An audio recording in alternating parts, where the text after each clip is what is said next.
나눌 말씀 빌립보서 1장 1절 2절 말씀 우리 같이 한 목소리로 읽도록 하겠습니다. 빌립보서 1장 1절 2절 말씀입니다.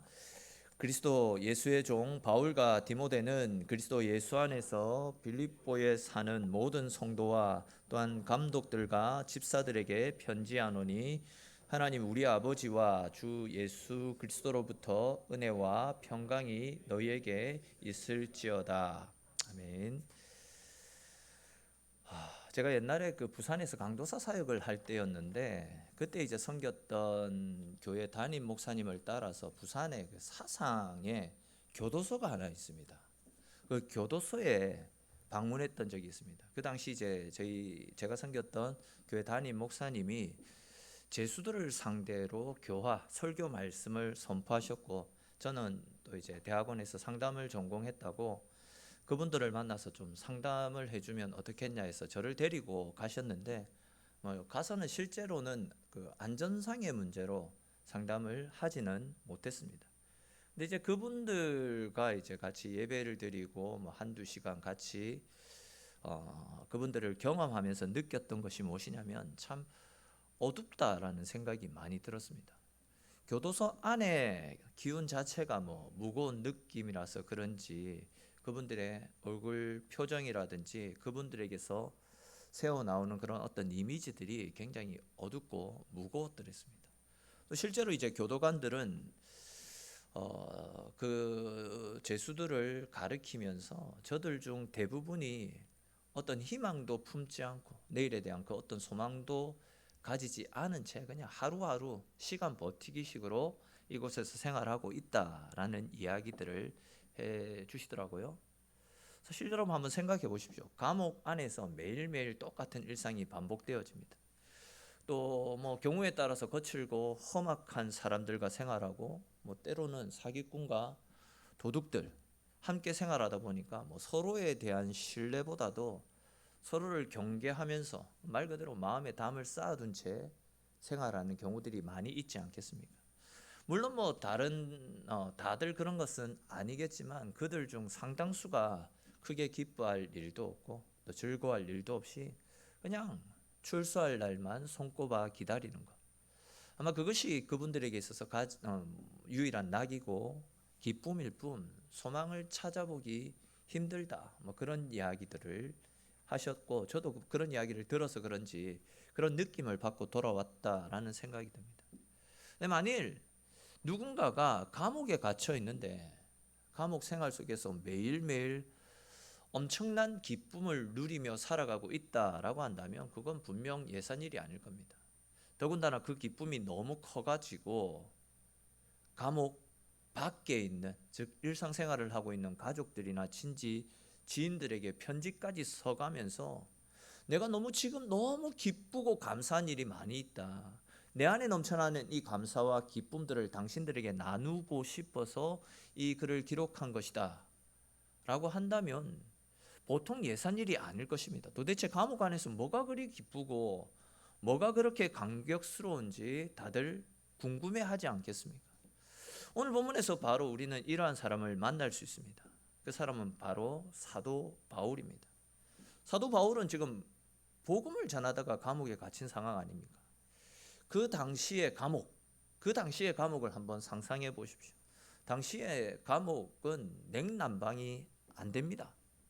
겨울에는 굉장히 춥고 여름에는 굉장히 덥습니다. 또한 이제 바울과 같은 어떤 종교 사범 같은 경우에는 사람들과 격리를 시켜 놓아야 되었기 때문에 굉장히 외롭게 감옥 생활을 했을 가능성도 굉장히 큽니다. 거기에다가 손과 발에는 착고가 채여져 있는 상황입니다.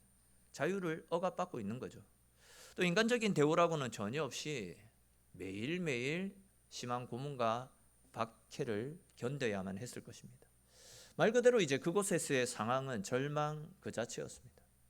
그러나 빌립보스를 기록한 사도 바울의 모습 속에는 절망이라고는 전혀 찾아볼 수가 없습니다.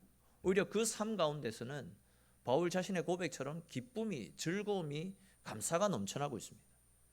그 기쁨이 얼마나 크고 놀라운지 그는 도무지 혼자서 이 기쁨을 누릴 수가 없다라고, 내 안에 넘쳐나는 기쁨을 주체할 수 없다라고 이야기합니다. 그래서 그는 감옥에 갇힌 상태에서 감옥 밖에 있는 빌립보 성도들에게 편지를 보내어서 내가 누리고 있는 하나님의 은혜, 내 안에 넘쳐나는 감사와 기쁨을 당신들과 함께 나누기 위해 이 글을 기록한 것이다 라고 고백을 합니다. 앞에서 말씀드린 것처럼 이 빌립보서 말씀은 바울이 옥에 갇힌 상태에서 기록한 편지입니다. 근데 빌립보서 말씀을 살펴보면 바울은 지금 자기가 갇혀 있기 때문에 내 삶이 왜 이런지 모르겠다, 자신의 삶에 대한 비관이나 낙심, 좌절, 이런 것들은 전혀 찾아볼 수 없습니다. 오히려 내 안에는 감사와 기쁨이 넘쳐난다라는 고백들을 지속적으로 하고 있습니다. 빌립보서 말씀이 총 4장으로 기록되어져 있는데 이 말씀 안에서 바울은 기쁨이라는 단어를 총 18번이나 사용하고 있습니다. 내 안에 감사가 넘쳐나기 때문에, 하나님 주시는 기쁨이 넘쳐나기 때문에 그 기쁨을 나누고 싶다, 총 16번이나 기쁨, 이런 단어를 표현하고 있다는 거죠. 도대체 무엇이 바울로 하여금 이런 절망적인 상황 속에서도 오히려 하나님 앞에 감사하고 기뻐한다라는 이런 고백들을 하게 만든 것이겠습니까? 빌립보 말씀 가운데 우리가 그런 이유를, 즉 절망 중에서도 기뻐하고 있는 바울이 왜 기뻐하는지 그 이유를 발견할 수 있는데, 오늘부터 해서 또 언제가 될지 잘 모르겠지만 빌립보서 말씀을 함께 살펴보려고 합니다. 빌립보서 말씀을 함께 살피는 동안 하나님께서 우리에게 말씀을 깨닫게 하시는 지혜를 공급해 주시고, 또 그 지혜를 통해서 하나님이 나에게 부어주시는 특별한 은혜와 사랑을 발견해서 우리 역시도 힘들고 어두운 세상 가운데서도 하나님 주시는 기쁨과 감사를 누리고 늘 주님 안에서 승리하는, 하나님이 베풀어 주시는 특별한 은혜를 경험하는 귀하고 복된 시간 될 수 있기를 주님의 이름으로 축원합니다. 잠시 에어컨을 끄겠습니다. 사실 안타깝게도 오늘날 이 시대를 가르쳐서 사람들은 기쁨과 웃음이 사라진 시대다, 그렇게 이야기들을 많이 합니다. 직장에 가면 과도한 업무 스트레스, 또 사람들과의 관계 때문에 굉장히 힘들어하는 분들이 많이 있습니다. 가정에서조차도 자녀들은 자녀대로 바쁘고 또 부모들은 부모대로 바쁘고 대화할 시간이 사라지고 알 수 없는 담들이 차곡차곡 쌓이게 됩니다. 함께 웃고 즐거워할 시간들이 사라진 채 알 수 없는 장벽에 막히고 있습니다. 또한 계속되어지는 장기 침체, 경기 침체와 고용 불안, 취업 준비 등으로 인해서 사람들은 내일에 대한 불안과 염려로 기쁨을 상실한 채 살아가고 있습니다. 미국발 금융위기가 또 언제 어떻게 터질지 지금 모르는 상황입니다. 일촉즉발의 상황 아닙니까? 한마디로 지금 우리가 살아가고 있는 이 시대는 기쁨이라고는 찾아보기가 힘든 시대다 해도 과언이 아닙니다. 빌립보서 말씀은 기쁨을 상실한 이런 시대 속에서 우리가 어떻게 하면 그런 가운데서도 기뻐하고 감사하고 즐거워할 수 있는지를 가르쳐 주고 있습니다. 우리가 오늘 읽은 1절, 2절 말씀에서도 기쁨을 누릴 수 있는 다양한 방법 중에 하나의 비결을 말씀하고 있는데, 1절, 2절 말씀 우리 다시 한번 읽어보도록 하겠습니다. 그리스도 예수의 종 바울과 디모데는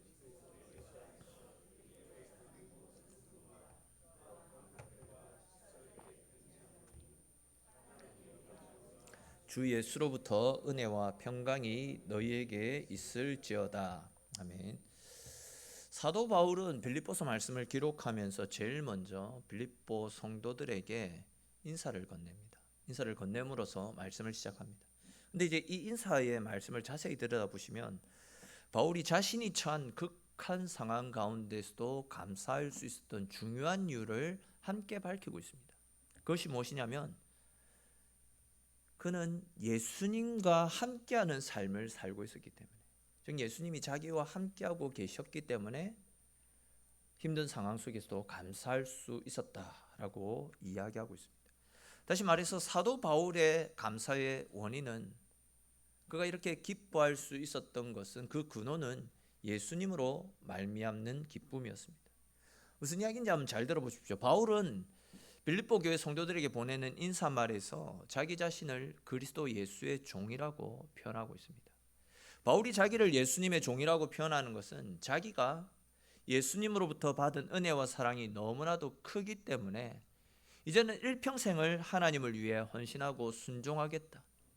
이제 나는 죽고 예수로만 살겠다. 내가 내 삶의 주인이 아니라 하나님이 내 삶의 주인이시기 때문에 나는 이제 하나님의 종이 되어서 하나님이 말씀하시는 대로 살겠다라는 자기 삶의 믿음의 고백 아닙니까? 다들 아시는 것처럼 사도 바울은 예수님 믿기 전에 예수님을 핍박했습니다. 또 예수님을 따르던 사람들을 박해하는 사람이었습니다. 그러나 예수님은 그런 바울을 책망하시지 않았습니다. 바울을 위해서 십자가에 대해 속에 죽음을 죽어주셨고 오히려 그를 십자가의 복음을 전하는 사도로 세워주셨습니다. 즉 바울은 십자가의 대적자였던 죽어 마땅한 자기를 위해 십자가의 대속 제물이 되어주시고 그것도 모자라서 십자가의 복음을 전하는 충성된 일꾼으로 불러주신 하나님의 은혜, 하나님의 사랑이 너무 감사해서 일평생 내 남은 인생을 예수님의 종으로 살겠다라는 결심을 했던 것이죠. 이 말씀을 좀 더 쉽게 이해하기 위해서 우리 로마서 8장 31절에 기록된 말씀을 한번 찾아 읽어봅시다. 로마서 8장 31절 말씀 우리 같이 읽겠습니다. 그런즉 이 일에 대하여 우리가 무슨 말 하리요? 만일 하나님이 우리를 위하시면 누가 우리를 대적하리요? 아멘. 자, 금방 읽은 하나님이 우리를 위하시면 누가 우리를 대적하리요? 라는 이 말씀은 달리 표현하면 하나님이 우리 편에 서서 우리와 함께하고 계신다라는 이야기입니다. 또한 이 말씀은 하나님께서 우리를 위해서 우리의 대적들과 대신 싸워주신다. 나를 위해 하나님이 우리의 대적들을 물리쳐 주신다라는 겁니다. 하나님이 나와 함께 하시면서 나보다 한 발 앞서서 내 대적들을 물리쳐 주시고 내 앞길을 열어주시고 내가 가야 될 길을 가르쳐 주시고 원수의 목전에서 나를 돌보아 주시기 때문에 두렵지 않다라는 겁니다. 여러분 그런데 어떻습니까? 솔직히 바울의 이야기가 내 삶에 좀 현실적으로 다가와집니까? 근데 진짜 솔직히 딱 이야기하면 바울의 이 이야기를 들으면 화가 난다. 이 표현이 좀 더 정확한 표현이 아닌가 싶습니다. 나는 내 인생에 찾아오는 이런저런 다양한 어려움 때문에 힘들고 괴로워서 미치겠는데 현실적 장벽에 막혀서 내일에 대한 소망이 보이지 않는데 아무리 기도해도 하나님의 응답은 더디게 오고 아무리 하나님 붙잡고 말씀대로 살려고 노력해도 내 상황은 나아지는 것은 없고 점점 더 깊은 수렁 가운데 빠져드는 것 같은데 바울은 하나님이 우리와 함께 하시기 때문에 그 누구도 우리를 대적하지 못한다. 하나님이 나와 함께 하시기 때문에 나는 결국 승리할 것이다. 나는 결코 두렵지 않다. 바울이 외치고 있는 이 외침과 지금 현재 우리들이 처해 있는 상황과는 굉장히 괴리감이 느껴지는 것이 사실입니다. 어찌 보면 참 비현실적이다라는 생각도 드는 것이 사실이죠. 근데 여러분 본문을 기록한 바울은 편안해서 이런 이야기를 하고 있는 것이 아니지 않습니까? 바울은 지금 복음을 전하다가 감옥에 갇혀 있는 상황입니다. 바울은 복음을 전하다가 로마서를 기록했고 빌립보서를 기록했고 또 골로새서를 기록했고 에베소서를 기록했습니다. 다시 말해서 바울은 복음 때문에 엄청난 고난과 박해를 받은 사람이다라는 거죠. 아시는 것처럼 바울은 학문과 지식, 가문이나 배경 모든 것을 봤을 때 완벽에 가까운 사람입니다. 성공과 출세가 보장된 미래가 있었던 사람이 이 바울입니다. 그런 바울이 복음에 사로잡혀서 예수님을 만나게 됨으로써 복음의 열정에 사로잡히게 됩니다. 예수님이 자기에게 베풀어 주신 은혜가 너무 감사해서 자기가 이전에 쫓았고 자기가 이전에 좋게 여겼던 모든 것들을 배설물로 여기면서 이제는 주님을 위해서 자신의 모든 것들을 다 쏟아 부었습니다. 그러니까 이제 복음을 위해서 성공과 출세, 명예와 권세 모든 것들을 다 포기했습니다. 생각을 해보십시오. 내가 주님을 위해서 내가 가진 모든 것들을 다 포기했습니다. 그러면 당연히 하나님이 우리에게 세상적인 은혜들을 베풀어 주셔야 됩니다. 바울의 입장에서는 복을 받아도 엄청난 복을 받아야 됩니다. 근데 지금 바울이 처해 있는 상황이 어떤 상황입니까? 고린도 후서 말씀해 보시면 바울은 복음 전하다가 자기가 맞이한 상황에 대해서 자세하게 설명하고 있는데, 바울에 의하면 자기는 복음 전하다가 가진 것이 없어서 많이 굶주렸다라고 이야기합니다. 또는 눈에 이상이 생겼는지 아니면 어떤 간질이 있었는지 정확한 원인은 알 수 없지만 육체의 가시 때문에 복음 전하는 현장 가운데서도 굉장히 많은 고통을 겪었다라고 이야기하고 있습니다. 아시는 것처럼 복음 전하다가 거의 매일같이 사람들에게 쫓기고 돌에 맞아 죽을 뻔한 위기들도 견뎌내야 됐고, 또 40에 하나를 감한 매를 5번이나 맞았더랬습니다. 온몸에는 채찍 자국과 멍 자국들로 가득했습니다. 또 사도행전 14장 말씀해 보시면 이고디온이라고 하는 곳에 가가지고 복음을 전하다가 돌에 맞아서 쓰러졌습니다. 사람들은 그가 죽었는 줄 알고 시체를 내버린다라는 이유로 바울을 끌고 성 밖으로 내치기도 했습니다. 죽을 위기를 굉장히 많이 넘겼다라는 겁니다. 복음에 사로잡혀서 복음을 위해서 자신의 인생을 올인했던 그에게 돌아왔던 것은 한마디로 표현하면 골병밖에 없습니다. 골병. 다르게 표현하면 진짜 바울 입장에서 생각해 보면 행복할 것이 전혀 없습니다. 이런 바울의 상황을 통해서 우리가 분명하게 알 수 있는 것이 무엇이냐면, 조금 전에 살폈던 로마서 8장 31절에서 바울이 말했던 것처럼 하나님이 우리를 위하시면 누가 우리를 대적하리요. 바울의 이 고백이 그냥 상투적으로 형식적으로 남에게 보이기 위해서 이런 말을 던진 것은 분명히 아니다라는 것을 알 수 있습니다. 자, 그렇다면 여러분, 바울은 도대체 무엇 때문에, 아니면 그가 체험한 사랑이 무엇이기에 이렇게 비참한 상황에 놓여 있으면서, 즉 자기가 가진 모든 것들을 주님을 위해서 쏟아부었는데 돌아온 것은 골병밖에 없는 상황 속에서도 하나님이 우리를 위하시면 누가 우리를 대적하리요? 라는 이런 엄청난 고백을 한 것이겠습니까? 로마서 8장 32절 말씀해 보시면 거기에 따르는 해답을 찾아볼 수 있는데, 우리 로마서 8장 32절 말씀도 같이 한번 읽어보겠습니다. 자기 아들을 아끼지 아니하시고 우리 모든 사람을 위하여 내주시니가 어찌 그 아들과 함께 모든 것을 우리에게 주시지 아니하겠느냐. 아멘. 바울은 하나님께서 자기를 사랑해 주시는 근거를 우리를 위해서, 나를 위해서 독생자를 아끼지 않고 내어주신 사건을 보면 알 수 있다라고 이야기합니다. 독생자를 내어주셨다라는 이야기는 다르게 표현하면 하나님 입장에서 가장 아끼고 사랑하는 것을 내어주셨다, 그 이야기 아니겠습니까? 바꿔 이야기하면 하나님이 가장 귀하게 여기셨던 것을 내 때문에 그 귀하게 여기신 것을 포기해 주셨다라는 겁니다. 그러니까 우리를 위해서 당신이 가장 아끼시던 아들까지도 아끼지 않으시고 십자가에 내어 죽게 하심을 통해서 우리를 살려주셨다라는 겁니다.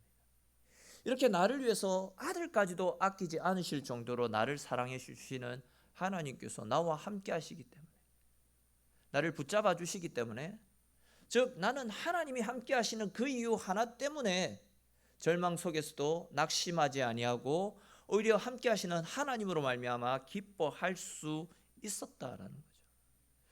여러분, 누가 다른 사람을 위해서 아들을 죽게 만들겠습니까?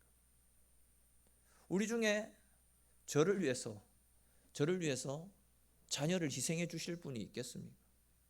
저가 아니면 다른 사람을 위해서 아들이나 자녀나 가족을 희생해 줄 사람이 있습니까? 엄청난 사랑을 바울은 누렸다라는 거죠. 아들까지 내어주셨다. 그만큼 우리를 사랑하고 아껴주신다. 그리고 그 하나님이 우리와 함께 하신다. 그것이 바울이 어려운 가운데서도 기뻐할 수 있었던 유일한 이유였다라는 겁니다. 조금 다르게 표현해서 지금 바울은요, 자기가 감옥에 갇혀 있다라는 생각은 하지 않았습니다. 자기는 예수님 안에서 예수님과 함께하고 있다, 그런 생각을 했다라는 거죠. 예수님이 나와 함께하고 계시기 때문에 감옥 속에서도 천국의 기쁨을 누릴 수 있었고, 예수님이 내 인생을 지켜주시기 때문에 절망적인 상황 속에서도, 아픔과 고난을 겪고 있는 상황 속에서도 예수님이 붙잡고 있는 나의 인생의 끝은 천국이기 때문에 오히려 나는 감사하고 기뻐한다. 예수님이 내 삶의 모든 것이 되어주시기 때문에 나는 예수님으로 인해서 절망하지 않고 오히려 예수님이 주시는 은혜가 내 안에 넘치기 때문에 기뻐할 수 있다. 바울은 지금 그 고백을 하고 있는 것 아닙니까? 그렇습니다. 여러분, 우리가 오직 예수 안에 거하며 생활할 때에 내 상황과 형편은 절망과 낙심과 좌절, 말 그대로 진짜 골병 같은 그런 상황이라 할지라도 예수님 때문에 감사하고 기뻐할 수 있는 것입니다. 세상 부귀영화가 없어도 주님이 내게 허락해 주시는 하늘의 은혜를 소유할 수 있으면 늘 언제나 천국의 삶을 살아갈 수 있게 되지만, 예수가 없다면 세상 부귀 영광 모든 존귀를 다 지고 있다 할지라도 그 인생의 끝은 지옥 아니겠습니까? 바울은 이러한 믿음이 그에게 있었기 때문에 절망적인 상황 속에서도 항상 예수님으로 인해서 감사하고 기뻐할 수 있었던 겁니다. 잘 아시는 것처럼 고린도서 12장 말씀해 보시면 바울은 살아있을 때에 천국을 경험하고 온 사람입니다. 죽음 이후의 세계에 대해서 직접 보고 왔기 때문에 예수 없는 인생의 끝이 무엇인지 알았고, 고난 가운데서도 주님 붙잡고 믿음으로 살아갈 때 그 인생에게 주시는 하나님의 축복이 무엇인지 알고 있었기 때문에 고난 속에서도 낙심하지 않았고, 그 고난의 현장 가운데 함께 하시는 주님으로 말미암아 그렇게 크게 기뻐하고 즐거워할 수 있었다라는 겁니다. 사랑하는 성도 여러분, 사도 바울의 모습처럼 우리에게도 세상 그 무엇보다도 가치 있고 소중한 예수의 이름이 있지 않습니까? 그런데도 우리가 예수님을 알고 있는 것이, 또한 그분으로 말미암아 우리에게 주어질 하늘의 축복이, 천국의 상급이 얼마나 크고 귀한 것인지 제대로 알지 못해서 주의 자녀라고 말하면서도 주님과 함께하는 기쁨을 누리지 못한 채 상황 때문에, 현실 때문에 허헉거리고 좌절하고 낙심하며 살아가고 있습니다. 즉, 나에게 무엇이 없어서가 아니라 내가 가지고 있는 것이 얼마나 가치 있고 소중한 것인지 모르기 때문에 낙심과 좌절 속에 살아가고 있다라는 겁니다. 여러분, 우리 스스로에게 한 가지 질문을 한번 던져보면 좋겠다 싶은데, 나는 과연 행복한가? 나는 지금 행복한 삶을 살고 있는지 우리 스스로에게 한번 질문을 던져보십시오. 분명히 우리는요, 주님이 허락하여 주신 영생을 소유한 천국 백성입니다. 지금도 내 속에는 하나님의 성령이 역사하시면서 우리를 천국으로 이끌어 가시기 위해서 우리의 삶을 하나님이 이끌어 가고 계십니다. 가장 귀한 생명을 주님으로부터 선물로 받은 사람들이 우리입니다. 내 속에는 지금 세상에서 가장 귀하고 소중하신 분이 내 속에 들어와 계십니다. 하나님이 내 삶 가운데 역사하고 계십니다. 가장 귀한 분을 소유했다라고 한다면 그분으로 인해서 감사와 기쁨이 넘쳐나야 되는 것이 당연한 것 아닙니까? 근데 우리는 통장 잔고 쌓여 있는 것, 아파트가 평수가 늘려지는 것, 그것 때문에는 감사하고 기뻐하고 흐뭇해하면서 내 안에 지금도 살아계신 하나님으로 말미암아 느끼는 감사와 기쁨은 얼마나 큰지 우리 스스로에게 한번 질문을 해보면 좋겠다 싶습니다. 여러분, 왜 우리는 가장 귀한 것을 소유하고 있으면서도, 그분의 인도를 따라 살아가고 있으면서도 행복하지 못한 것이겠습니까? 왜 이 땅을 살면서도 아이고 죽겠다 왜 이래 힘드노 이런 말들을 계속 내뱉는 것이겠습니까? 왜 우리 속에는 감사와 기쁨이 넘치는 것이 아니라 염려와 걱정으로 가득 찬 것이겠습니까? 결론부터 말씀을 드리면 우리가 우리 속에 있는 구원의 가치와 하나님의 자녀된 것이 얼마나 큰 은혜인지 모른 채 살아가고 있기 때문입니다. 몇 달 전에 어떤 해외 토픽에서 봤던 기사인데, 여러분 뭐 다 아는 이야기일 겁니다. 누군가가 고물상에 내다버린 미술품을 얼마의 돈을, 5달러인가 6달러인가 돈을 주고 사왔는데 그 미술품이 자그마치 수십억 원에 이르는 아주 진귀한 보물이었다. 그러니까 5달러 6달러면 한 7, 8천 원 아닙니까? 그 돈 주고 수십억을 벌었다라는 겁니다. 이 이야기에서 알 수 있듯이 아무리 귀한 것이라도 그 가치를 모르는 사람에게는 한낱 쓰레기에 불과합니다. 5천원짜리 6천원밖에 지나지 않습니다. 근데 그 가치를 아는 사람은 수십억을 들여가지고 그것을 사갑니다. 가치를 모르면 돈 몇 푼을 받고 고물상에 팔아넘기는 거죠. 우리 잘 아는 마태복음 13장 말씀에 보시면 밭에 감추인 보화의 비유가 나타나고 있지 않습니까?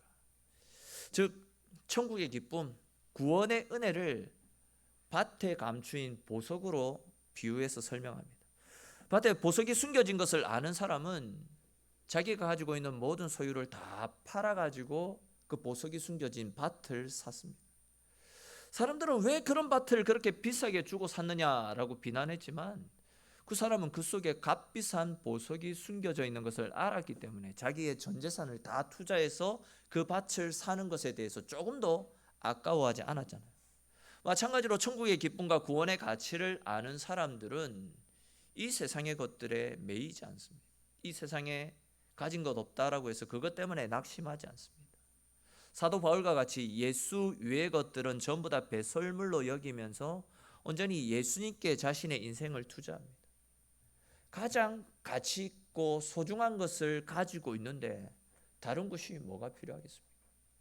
예수님의 이름은 물질과 건강과 명예와 세상 그 어떤 것과도 비교할 수 없는 우리 인생의 가장 가치 있고 소중한 이름 아닙니까? 여러분, 물질이 없어도 건강이 좋지 못해도 바울과 같이 지금 자유를 억압당하고 심한 고통과 절망 가운데 빠져 있다 할지라도 예수의 이름을 소유한 사람은 그 어떤 상황 가운데서도 예수님으로 인해서 마음의 평안과 감사와 기쁨을 누릴 수 있습니다. 예수님께 붙어 있으면 내 인생의 끝은 죽어봐야 천국이기 때문에, 오히려 죽으면 더 큰 하나님의 은혜가 주어지기 때문에 절망 속에서도 오히려 기뻐할 수 있었다라는 겁니다. 그러므로 여러분, 우리의 생각의 포인트를 전환해야 됩니다. 이 땅의 것에 모든 것이 집중되어 있을 것이 아니라 이 땅 이후에 우리에게 주어지는 영원한 생명, 천국에 초점을 맞추고 천국을 바라보는 삶을 살 수 있어야 됩니다. 그러므로 내가 없는 것 때문에, 내가 처해 있는 상황 때문에 낙심하거나 좌절하지 마시고 우리에게 찾아오셔서 가장 귀한 생명을 허락하시고 영원한 천국으로 이끌어 가시는 예수 그리스도, 그분으로 인해서 감사하고 기뻐하는 삶을 살 수 있기를 바랍니다. 그것이 우리의 소망이고 우리의 기쁨이고 우리의 자랑이 되어져야 됩니다. 날마다 우리가 외쳐야 되는 이름이 예수의 이름이고 내가 받은 천국의 소망 아니겠습니까? 근데 안타깝게도 지금 우리 주변에는 예수의 이름을 몰라서 그 이름의 가치를 깨닫지 못해서 멸망을 향해 달려가는 사람들이 얼마나 많이 있습니까? 사단의 권세에 속아가지고 세상의 거짓된 우상들에게 자기의 영혼을 팔아 넘기는 사람들이 얼마나 많이 있습니까? 지금 온 사회가 JMS로 시끌벅적한데 그런 이단들에 속아서 영혼이 팔리는 사람이, 아이들 편으로 영혼이 탈탈 털리는 사람들이 너무나도 많이 있는 실정입니다. 로마서 1장 말씀해 보시면 이렇게 죄를 짓다가 결국은 멸망을 향해서 달려가는 사람들을 가리켜서 하나님께서 그들을 죄악 가운데 가만히 내버려 두셨기 때문에, 다른 말로 하면 그들이 죄를 짓든 말든 하나님께서 그들의 삶에 대해서 무관심하셨기 때문에 그들은 하나님의 무관심 가운데 유기된 사람, 버려진 사람이다 라고 말씀하고 있습니다. 지금도 하나님께서 내어 버려두신 사람들은 우상 숭배의 죄, 성적인 범죄, 각종 도덕적인 범죄를 저지르면서 멸망을 향해서 달려가고 있습니다. 세상 것을 많이 쥐고 있는 것이 가장 큰 행복이고 기쁨이다라는 사탄의 유혹에 속아가지고 이 땅에서 배부르게 잘 먹고 잘 사는 것, 그것만을 목적으로 해서 살아가고 있습니다. 그런데 하나님은 그들을 죄악 가운데 내버려 두셨다라고 이야기하고 있습니다. 그러다가 결국은 그들의 인생은 멸망으로 치닫게 되는 겁니다. 근데 사실 우리 역시도 세상 사람들과 똑같이 죄짓다가 결국은 멸망으로 달려갈, 멸망의 지옥으로 떨어져야 될 사람들이었습니다. 그런데 하나님은 그 수많은 사람들이 죄악 가운데 내버려져서 지옥으로 떨어지는 상황 가운데 있는데 우리는 내버려 두시지 않았습니다. 죄악 가운데 내버려진 그 많고 많은 사람들 중에서 우리를 선택해 주셨습니다. 다시 말해서 우리도 원래는 지옥으로 떨어져야 되는 인생인데 우리는 하나님의 특별한 은혜와 사랑에 힘입은 하나님의 자녀가 되었습니다.